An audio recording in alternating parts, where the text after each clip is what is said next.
মুসলিম জাহানের দ্বিতীয় খলিফা হজরত ওমর রাদিয়াল্লাহু তাআলা আনহু হেঁটে চলেছেন লাঠিতে ভর করে, সাথে তার একমাত্র অনুচর আসলাম। বয়সের ভারে নুজু হয়ে পড়েছেন এককালের সুঠাম শক্তিশালী ওমর।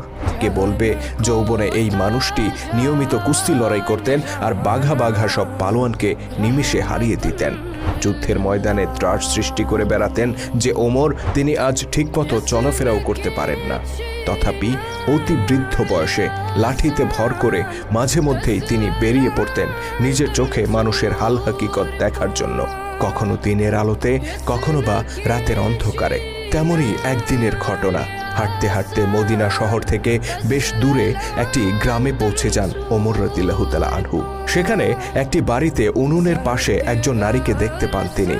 চুলায় পাতিল চড়িয়ে কি যেন সেদ্ধ করছেন। এদিকে তার পাশেই কয়েকটি শিশুকে কান্না করতে শোনা যায়।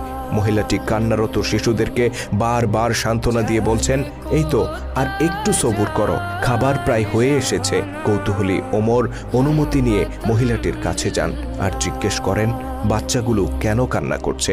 ওই নারী হজরত ওমর রাদিয়াল্লাহু তাআলা আনহুকে আগে কখনো দেখেননি, যে কারণে তিনি মুসলিম জাহানের খলিফাকে চিনতে পারেন না।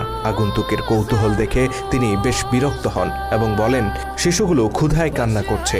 ওমর রাদিয়াল্লাহু তাআলা আনহু জানতে চান উনুনে তিনি কি চড়িয়েছেন, খাবার প্রস্তুত হতে আর কত দেরি। মহিলাটি আরো বেশি বিরক্ত হয়ে বলেন, পাতিলে কিছুই নেই, শুধু পানি চড়িয়ে রেখেছি। বাচ্চাগুলোকে সান্ত্বনা দেওয়ার জন্য খাবার তৈরির ভান করছি। কাঁদতে কাঁদতে তারা একটু পরে এমনিতেই ঘুমিয়ে পড়বে। অতঃপর অতি দুঃখের সাথে নারীটি জানান তার ঘরে কোনো খাবার নেই। তিনি নিজের এই দুরবস্থার কারণে খলিফা ওমরকে দায়ী করেন আর বলেন, নিশ্চয়ই এর জন্য আল্লাহ